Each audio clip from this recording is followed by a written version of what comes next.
Hello, Slaters. Welcome back to yet another interesting session for social studies.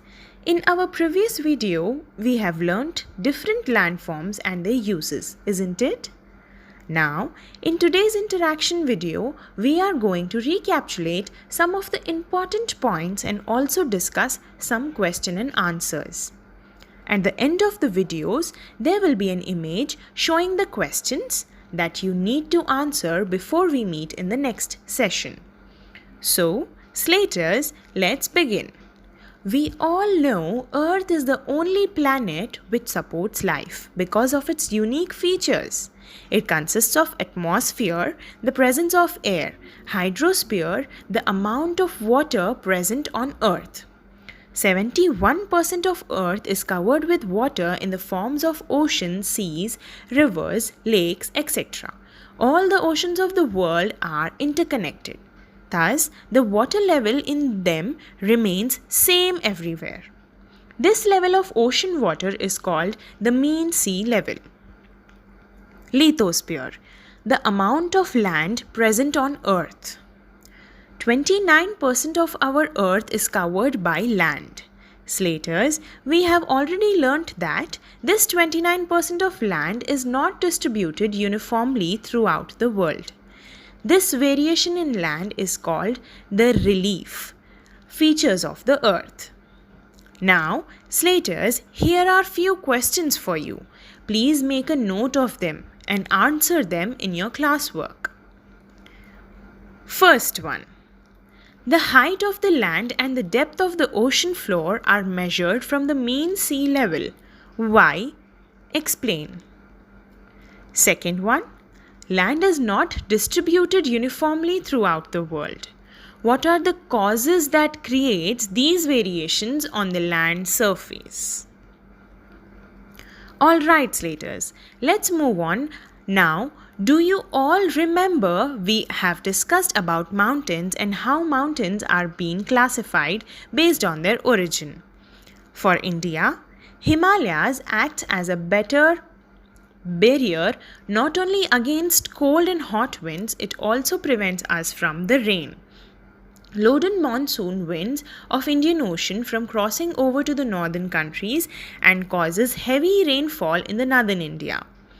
They provide us forest products, rivers originate from them, they attract tourists, etc. All this shows that mountains are useful to mankind. Now, here is another question for you all. When mountains are so useful to mankind, then why are they thinly populated? Explain. Alright, Slaters, let's move on now. Plateaus, the other oldest landform. Telangana is situated on the Deccan Plateau. In our first video, we discussed about the plateaus and their classification. Plateaus are very useful because it is a storehouse of minerals that are used as a raw materials for many industries and food materials to other industries. The lava plateaus are rich in black soil. Most of the plateaus are located in the semi-arid and arid regions in the world. As they lie in the dry regions, cultivation is not practiced easily. Fourth question for you is, as agriculture is not easily practiced, then what would be the occupation of the people living on the plateaus? So, let's continue with the other landforms, plains. Plains are the most important and useful landforms. They are basically preferred by the people and are thickly populated. Mostly, plains are found on the banks of the river and all the civilizations flourished there. Plains play an important role in the growth of nation's economy. They are the center of national and international trade. Slaters, here are few more questions for you.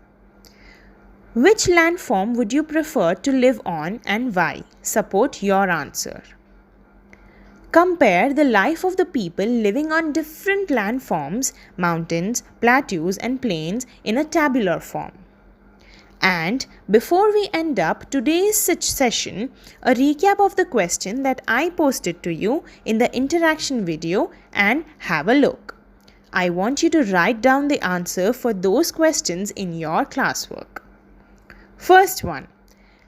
The height of the land and the depth of the ocean floor are measured from the sea level. Why? Explain. Second one. Land is not distributed uniformly throughout the world. What are the causes that create these variations on the land surface?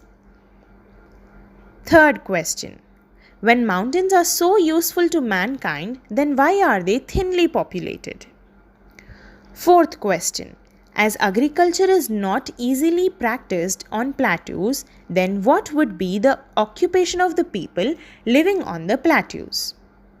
Fifth question. Which landform would you prefer to live on and why? Sixth question. Compare the life of the people living on different landforms like mountains, plains, plateaus in a tabular form.